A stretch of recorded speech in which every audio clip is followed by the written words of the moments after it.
Përshëndetje shikues të nderuar, në kuadër të këndit të debatit do të zhvillojmë një intervistë me profesorin nga Georgetown University në SBA, Charles Kupchan. Me të do të flasim për aktualitetin politik në Kosovë, si dhe për zhvillimet në arenën ndërkombëtare. Professor, thank you for coming. It's a great pleasure for me to have you here. It's a pleasure to be here. It's a pleasure to chat with you again.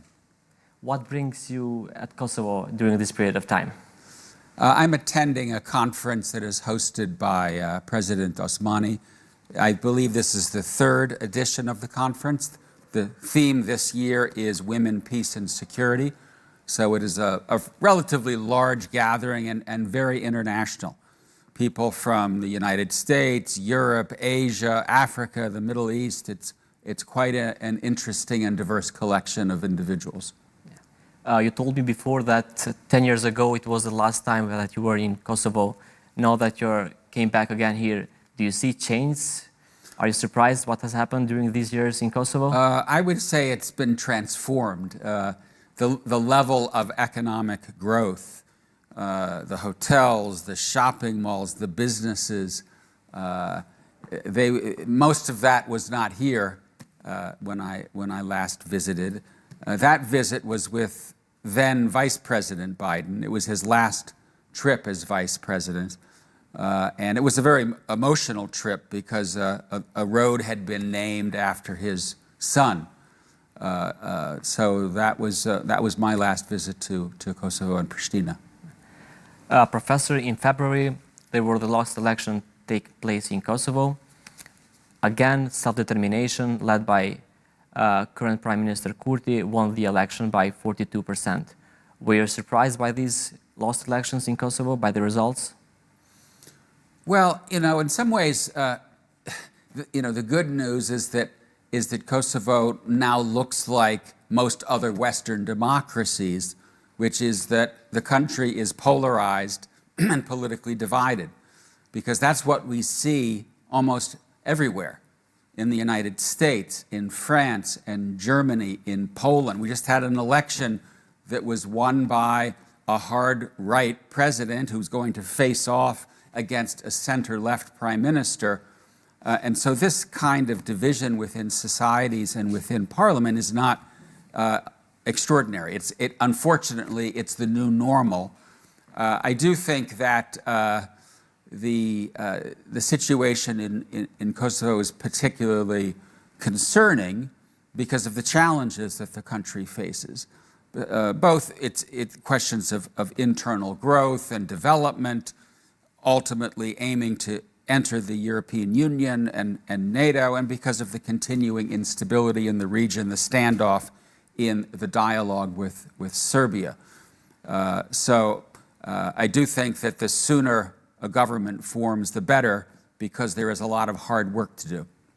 Yeah, as you mentioned that Kosovo is facing institutional crisis.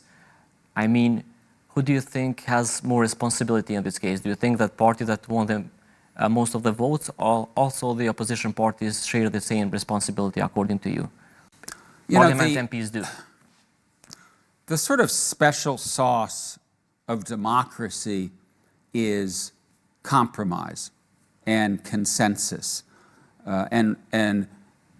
Consensus and compromise are very hard to find these days.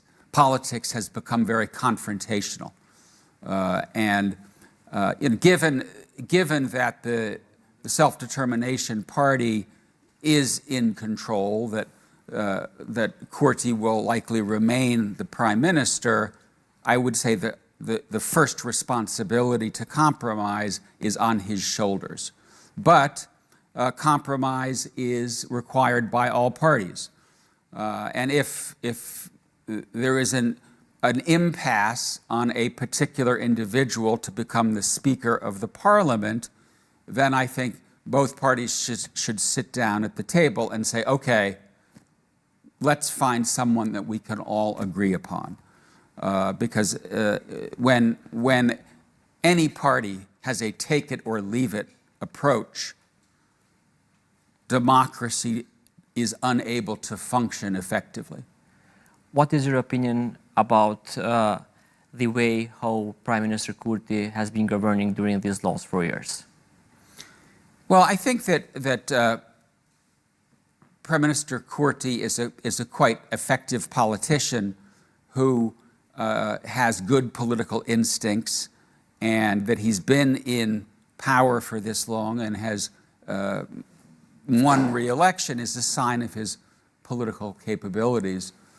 That having been said, I do think that Kurti, to some extent, overplayed the nationalist playbook, and that when it comes to his relationship with the EU, when it comes to Kosovo's relationship with the United States, when it comes to a broader sense in the international community of why the dialogue with Serbia isn't moving forward, I think generally most people looked at Belgrade.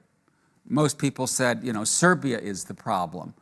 Now there's a sense that Kosovo is also the problem, and that Prime Minister Kurti took steps, whether it is seating mayors in the north, changing license plates in the north, changing the currency. Another issue that was quite controversial is not moving forward with the ASM, the Association of Serb Municipalities. I think these steps may have played well domestically. They may have played to nationalist sentiment at home, but in the bigger picture, they have not done Kosovo any favors in the eyes of the international community, and they have made it even more difficult to advance the dialogue with Serbia. But Mr. Kurti was saying that he is just respecting the constitution during those actions that he has undertaking in the northern part of Kosovo by closing parallel structures. If the measure is, does the Prime Minister have a legal right to take these steps? The answer is yes, in the sense that Kosovo is a sovereign country. Kosovo should have control over all territory, over all institutions that are in the borders of the country. But just because something is legal, something is permissible under the Constitution, doesn't mean that it is good policy. It doesn't mean that it advances Kosovo's case when it comes to its broader relations in the region and its relations with outside countries. And so I understand the impulse. I understand the desire to say those people who live north of the river, Mitrovica and northern Kosovo, need to be fully integrated into the rest of the country. I understand that. The question is it wise? Does it move the ball down the field? And I think the answer there is probably no. Yeah. And because of those actions undertaken in the northern part of the country, Kosovo is under sanctions from the European Union. Do you think those sanctions are fair? It's been 2 years that Kosovo still is under sanctions. You know, I do think that the sanctions are fair in the sense that, at least in my judgment, some of these steps that were taken were needlessly provocative. Again, legal under the Constitution, but needlessly provocative. And in this region as a whole, whether it is the relationship between Serbia and Kosovo, whether it is the relationship between Republika Srpska and the central government in Bosnia-Herzegovina, I think that outside pressure is important to continuing to advance the cause of peace, to continuing to advance the cause of post-conflict reconciliation, moving forward. And as a consequence, I think it is important for the United States and for the EU both to speak up and to put leverage behind what they say, and that leverage mainly comes in the form of withholding economic assistance and doing things to say to the government, you need to do X, Y, and Z to get back on the path of good relationships with us. Professor, you mentioned that some actions in the north were provocative, but others might say that For years, the situation wasn't changing in the north. It's status quo. So, do you think even though Kosovo got punished for those actions, but at the end of the day, some things changed, like closing the parallel structures there, which were illegal? You know, is the situation in the north sustainable in its current state of affairs? No. Does Serbia deliberately take actions to encourage Serbs to distance themselves from Kosovo and from the central government? Yes. Are these disruptive? Are these provocative? Yes. But again, I think the question is, what is the end goal here? What is the prize?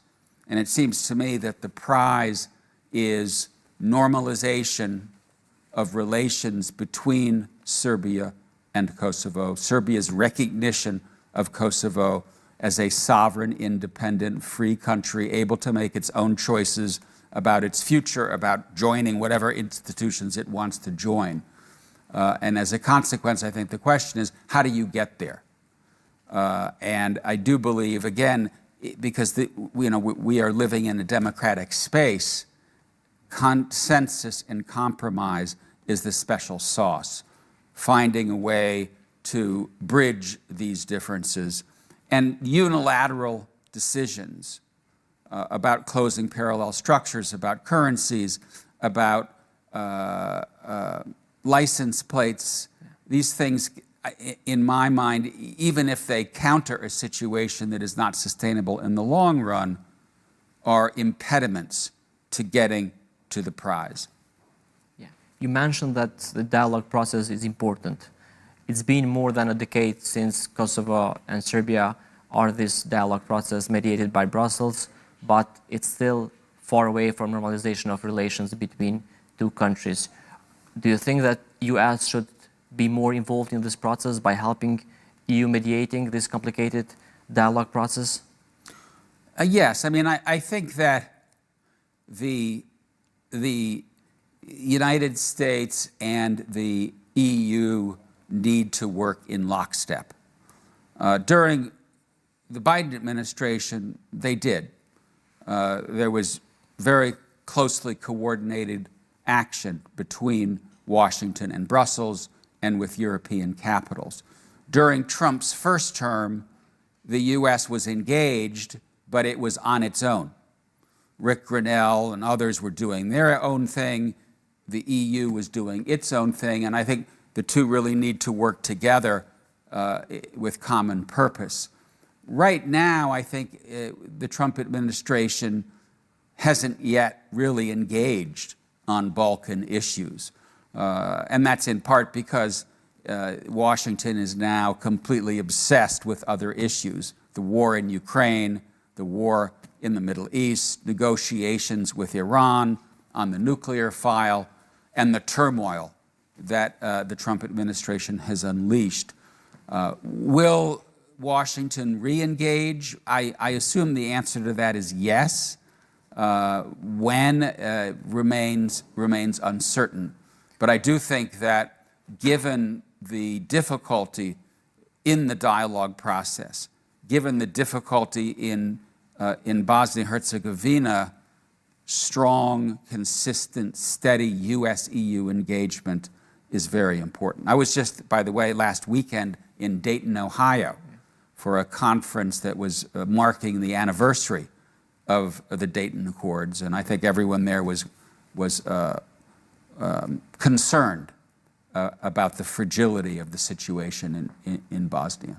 So you're saying that both Kosovo and Serbia lost the momentum, important momentum, during the Biden presidency? Well, I think that yes is the bottom line, and that is the responsibility, I think, mainly of the parties, Kosovo and Serbia, because the Biden administration was quite engaged. Mr. Lajčák, the EU, they were quite engaged, but I think what you had here in the region was a government in Kosovo that was in some ways making the process more difficult because of these actions that were provocative, and a government in Serbia that, at least for now, is beset by domestic instability, ongoing protests. We don't know whether Vučić is going to survive this political turmoil. Here in Kosovo, you don't even have a functioning government. Yeah. And so when you look at those two domestic situations, no functioning government in Kosovo, domestic political turmoil in Serbia, right now the table is not set for any serious movement on the dialogue. Yeah. And in 2023, an important agreement was reached between Kosovo and Serbia by the mediation of the European Union. But at the end of that process, Prime Minister Kurti offered to sign that agreement, but on the other hand, Vučić said, I'm not signing it because my right hand was hurting at the time. In a way, he was joking with the international partners. So do you think that Kosovo's side was more constructive by offering the opportunity to sign the agreement, which in one hand Serbia did not do it? Yes, I mean, I think if you step back from the individual actions that Kurti took that were seen as provocative, and in my mind were provocative, it is Serbia that has been dragging its feet, right? It is Serbia that has not been willing to say, okay, this is the deal, let's move this dialogue forward. I think the approach that the EU has laid out is a good one, and that it's phased in the sense of, well, we get normal relations, but we all know that at the end of the process, Serbia needs to recognize Kosovo, right, and establish relationships with Kosovo as an independent and sovereign country. Serbia has not yet confronted the past or the future. It is simply not at a point politically where it is ready to go down that road. So I think that the deal that has been laid out, the Ohrid Pact, is the best chance that we've seen for normalization. But both parties need to have the political courage to implement it. And that, I think, will require here in Kosovo a decision to move forward with the Association of Serb Municipalities, because that is a central piece of the puzzle. And when that ASM system hasn't been created, it gives the authorities in Belgrade an excuse for not moving forward, because they can say, hey, Kosovo hasn't done this, no deal. Since you're mentioning Association of Serbian Municipalities, many say that it is dangerous for Kosovo to implement that agreement. They said it's risky for our sovereignty, but on the other hand, we have the ambassadors who guarantee that this does not put in danger Kosovo. In your view, do you think that ASM is a risk for Kosovo? No, I don't think it's a risk. I think we see in many other countries arrangements to provide a level of political autonomy, a level of political voice for different communities and for minority communities. Whether it is in the Middle East, in a country like Lebanon, right, where you have different communities assigned different weights in the government. Whether it is in Canada, where French-speaking Canada has certain rights of political representation, of language. So these are pacts that are made in multicultural and multi-ethnic societies to ensure that minorities feel that they have political rights and that their language, their culture will be respected. Given the difficulties that we've seen in this region with multiculturalism, with ethnic violence, I think these are important protections for making multicultural societies safe and functional. So in your view, Kosovo should implement the ASM even though it doesn't have guarantees that Serbia will recognize its independence, because you're offering a big compromise without receiving one. I think that, again, you have to start moving down the road. And that, yes, you do run a certain risk for going ahead with ASM, but nothing is irreversible. Let's say Kosovo creates the Association of Serbian Municipalities and Serbia refuses to play ball. Okay, then you consider your next steps. But I think you have to kind of move forward. You have to build momentum because if you don't take those important steps, you will never get to the finish line. Professor, dialogue is dead since the Banjska attack that happened in September 2023. One Kosovo police was killed by paramilitary Serbian groups, and Milan Radojic took the responsibility for that action, but he's still not facing the justice. What is your view about that terrorist action that happened in northern part of Kosovo, in Banjska? Well, I think there are clearly actors that want to stir up trouble and in whose interests it is to try to use violence to inflame relationships between ethnic Albanians and ethnic Serbs, to set back the process, to polarize the situation. So I think there's no question that Radojic should be brought to justice. The fact that the Serbian government hasn't moved on that front is just a sign of the degree to which the dialogue is dead for now. But you can't allow incidents like these to permanently wreck the effort to move forward.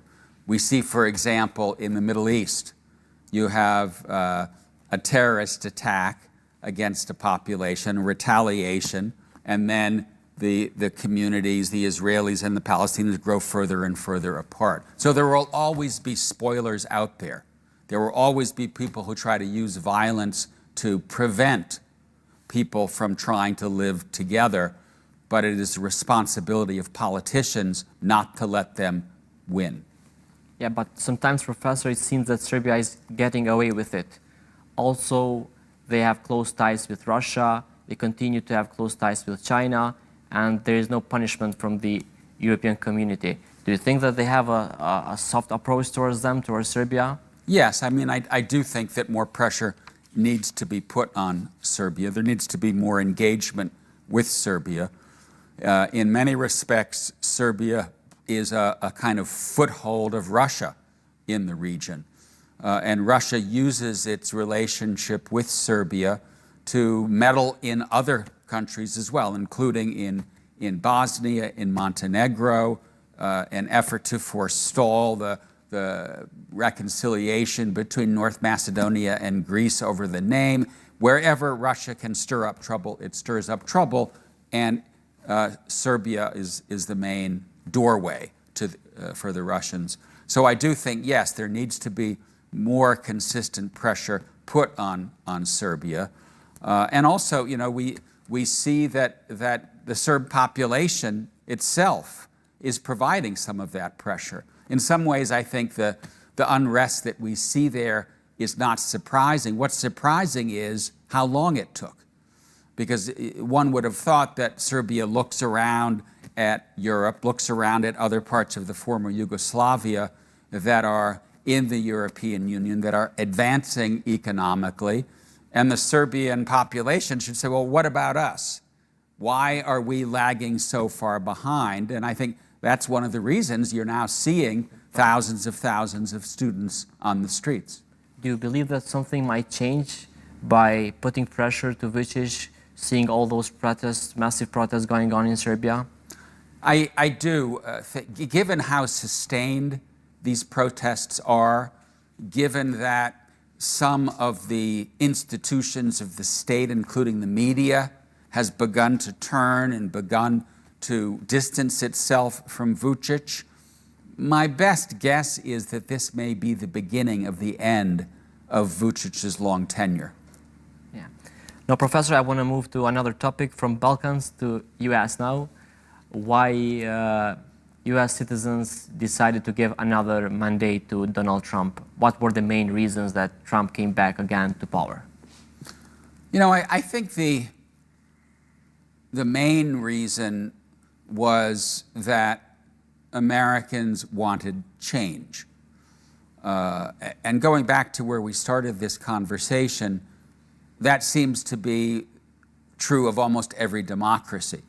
You know, if you think about the last few months of 2024, Trump wins re-election, despite the fact that he's a convicted felon and attempted to overthrow American democracy in 2020.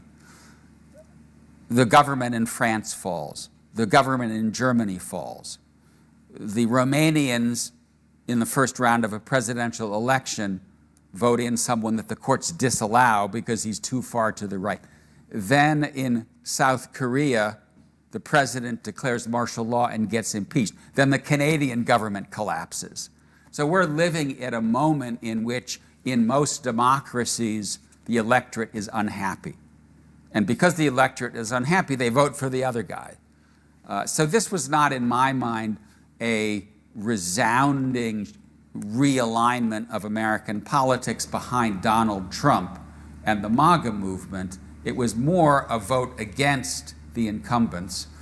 And I believe that the main source of this continuing discontent is economic in nature, right? We're moving from the industrial era to the digital era. The social contract of the industrial era is broken.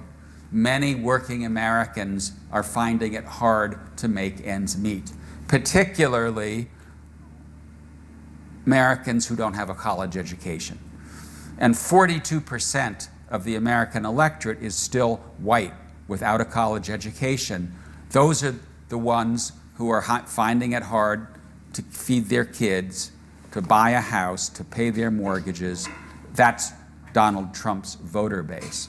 And two other issues that I think help us understand Trump's victory: immigration, where Biden tried to reintroduce a more humane policy, but was inundated with hundreds of thousands of illegal migrants coming across the southern border. That hurt the Democrats. And then I also think that the Democrats overreached on social issues, on this whole issue of diversity, equity, inclusion, and Trump really capitalized on the degree to which the Democratic Party on these cultural issues was a bit out of step with mainstream America. And what is your comment that it's a different U.S. nowadays? We less and less we hear from U.S. leaders talking about democracy, talking about human rights, talking about these kind of important things which U.S. is well known for these values. Well, I mean, to some extent, the United States has become politically unrecognizable. Right? As someone who lives in Washington, D.C., and who has been in the United States his entire life, except a short period in graduate school in the United Kingdom, I sometimes feel like, well, what country am I in? I don't recognize this. And I think what's going on there is that Donald Trump believes that he has a mandate to take down the political establishment, to go after not just Democrats, but Republicans as well, who are seen as part of the old guard, part of the old system. And he has done a remarkable job. He's a very astute politician at communicating to average Americans, I hear you. I understand that you have been left behind by the political establishment and by globalization. I'm here for you. And as a consequence, he really is trying to go after just about every pedestal, every pillar of the traditional American agenda. And, you know, frankly, I would say it's it's not going to work. You know, if you were to say, has Trump delivered on anything? I would say yes, one thing: cracking down on immigration, where basically he's closed the southern border and is illegally deporting people to third countries.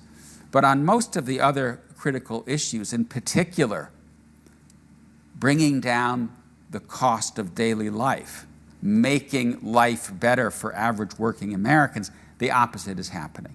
And that's because these tariffs are increasing prices. And he's also, you know, he talks about making America great again.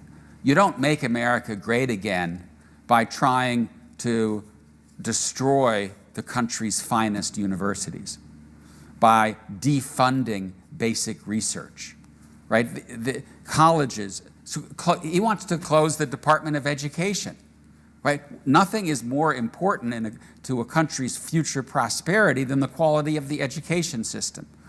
So a lot of what he is doing is very destructive. Now, on the foreign policy front, I think part of his agenda is refreshing, in the sense that there's less ideology and more pragmatism. I think it's good that he has called Putin. I think it is good that he's trying to end the war in Ukraine. He's not doing it in an effective manner. The strategy of diplomacy has been a mess, but I think this more pragmatic and less ideological approach is important, with one exception, and you mentioned it.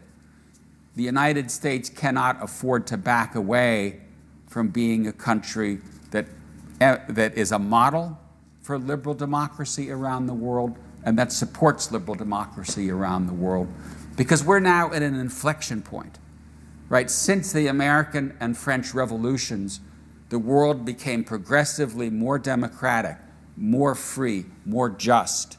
For the last 20 years, the opposite has been happening. Democracy has been in recession. Democracies are backsliding. And it's critical to reverse that process. And no country is more important to reversing that process than the United States. But right now, the U.S. has abdicated from that role. Yeah. Professor, you're an expert on foreign policy. What are the main challenges of U.S. foreign policy nowadays? Is China a real threat to U.S.? You know, I think that the main challenge facing American foreign policy is at home. And that is that a country that is as divided and polarized as the United States is unable to conduct a steady foreign policy. And it's not just Trump. Trump is a symptom of the problem more than the cause of the problem. Because if you think about the last couple of decades, right, we've gone from Bill Clinton to George W. Bush to Barack Obama to Donald Trump to Joe Biden, back to Donald Trump.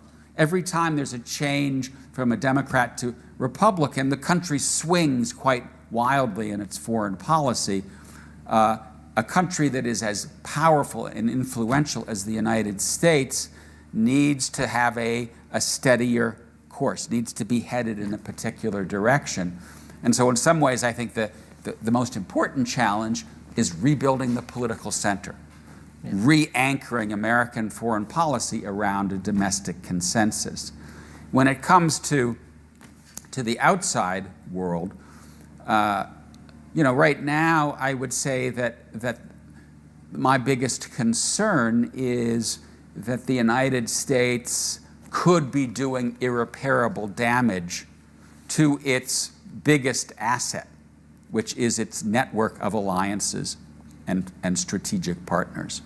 The U.S. has in Europe, in Asia, in the Middle East, around the world, a set of alliances and partners that magnify its influence. They are force multipliers. Trump seems to be threatening those alliances. I don't think he's going to withdraw from NATO, but who knows, right? You now have the Chancellor of Germany and the President of France talking about Europe having to take its destiny into its own hands And that's simply because they don't know whether the United States is going to remain a European power. Looking beyond the Trump administration, then I would say, yes, the main challenge is China. Although I do think that in the United States, in some ways, there is a tendency to inflate the China challenge and to see China's emergence as a great global power as an existential threat. And I think that, yes, the rise of China changes the world. The United States has to carefully contain Chinese ambition. On the other hand, we live in a world that is so interdependent, so globalized, whether it's supply chains or technology or public health or nuclear proliferation. We can't afford to go back to a world that looks like the 20th century Cold War. And in that respect, I think the United States and China need to find a way to compete, but also to cooperate to address global challenges. Is still U.S. the only police in the world, or we are witnessing a multipolar world where we have different major powers?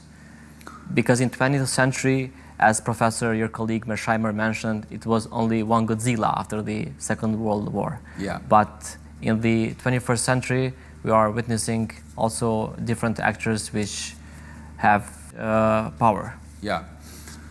I would say that at the end of the Cold War in the 1990s, we had what one could correctly call the unipolar moment.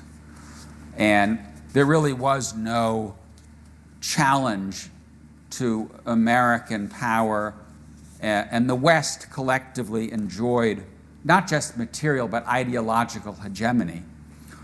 And there was confidence at that time that what we call the liberal international order was going to be universalized, and that Russia and China and Indonesia and Brazil and everybody would dock in that harbor. And even though the world would become less unipolar, it wouldn't matter because everybody would be playing by the same rules. It didn't turn out that way. And now we are in the transition from unipolarity, a world dominated by the West, to multipolarity. And I think right now we're in a kind of hybrid world, which has become more bipolar, with Russia and China supported by North Korea and Iran on one side, the United States and its allies on the other side. But what leads me to believe that the future is multipolar rather than bipolar is that most of the rest of the world is not choosing sides. They're not saying we're with the US, they're not saying we're with Russia and China. They're saying we will hedge our bets and play the field. The country that is doing this, I think, most clearly is India. And India calls its strategy of diplomacy multi-alignment. What does that mean? It means that one day Prime Minister Modi flies to Washington and he has a state dinner with Joe Biden. And then he flies off and he goes to a summit of the BRICS or the Shanghai Cooperation Organization, or he flies to Moscow and hugs Putin. And India is not the only country that's playing the field. It's Turkey, it's Brazil, it's Indonesia, it's most of what we call the global South. And where is Europe in this part? Is Europe in decline? Europe, I would say, remains the kind of closest partner of the United States. And the United States, with its European allies and its democratic allies in Asia, still constitute a winning coalition. But the demographics are not in Europe's favor. And over time, the EU, Europe, will represent a declining share of global GDP and of global population. I think by the end of this century, 80% of the world's population will live in Africa and in Asia. That just gives you some sense of how the demographics are shifting. That having been said, I do think that Europe is at an inflection point when it comes to military issues, and that the Russian invasion of Ukraine, coupled with uncertainty about the American guarantee to Europe, has finally convinced Europeans to spend more on defense, to build more capable militaries. There will be a NATO summit in just a few weeks' time. Yeah. I'm guessing that there will be an agreement to raise traditional defense spending to 3.5% of GDP. Germany has created a situation in which it is out from under the debt brake so that it can spend more on defense. It will take time. You can't build a more serious military industrial base overnight, but I do think that even though economically and demographically Europe is on a downswing, militarily and geopolitically it's on an upswing. Yeah. Professor, we are moving at the last part of this interview. My last questions. Now we are witnessing conflicts and wars in Europe, the conflict between Israel and Palestine. In a way, are you more optimistic or pessimistic about the future of the global security? Is the world in danger of having a bigger conflict? I would say right now I'm quite worried.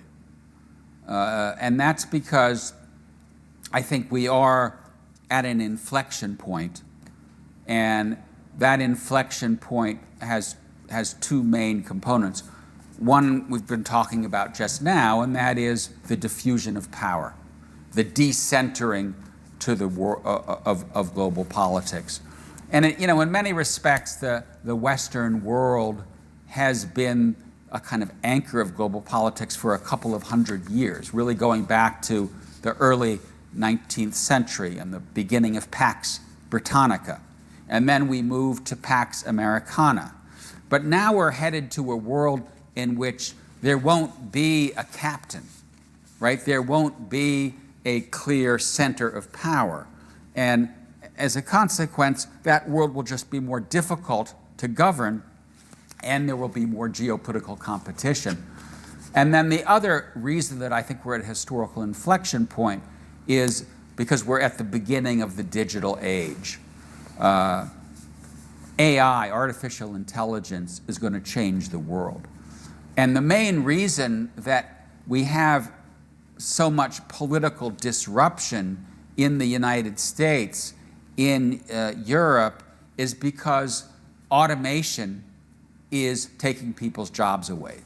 Automation is causing people to move from industrial sector to this service sector, and they're making much less money.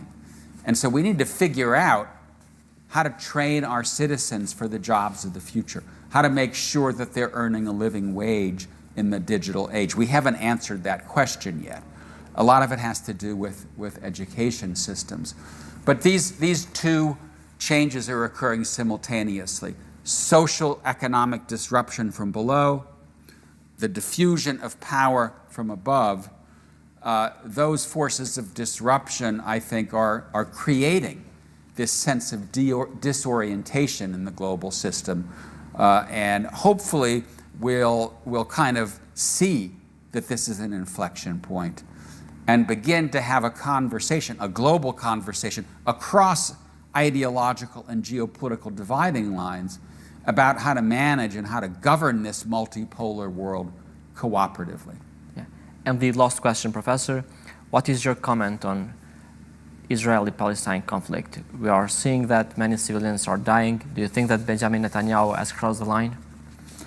I think that I understand the original Israeli response to the attacks of October 7th, right? It was a grievous attack against Israel, and Israel faced many enemies on multiple fronts, and so they went in to Gaza to try to effectively dismantle Hamas.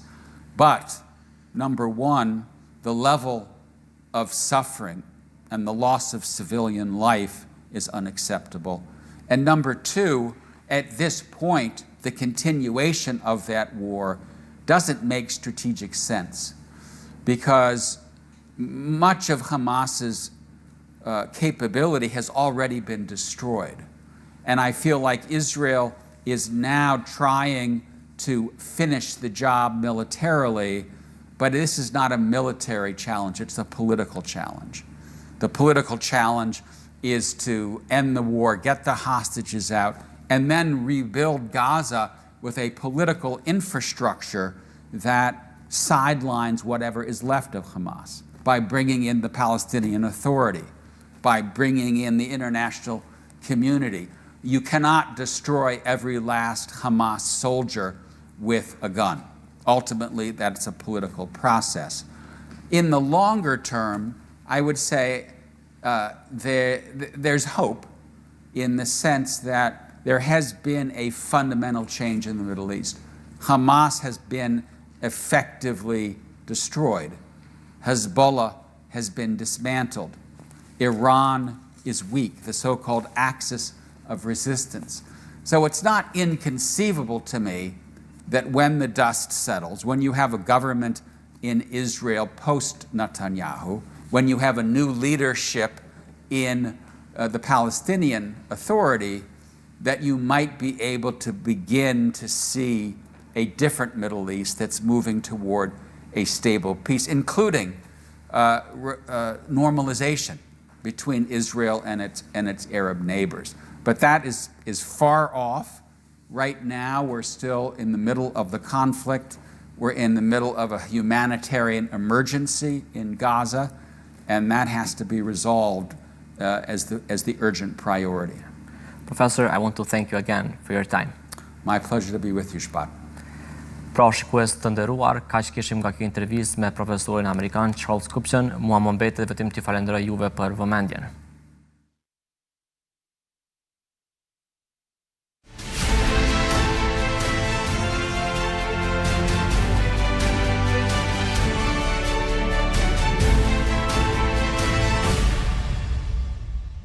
Fale, era me këshyni këtim. Bruno, Po, që shë dita? me kraj që vend i livin që ta. A zhe shumë rrim?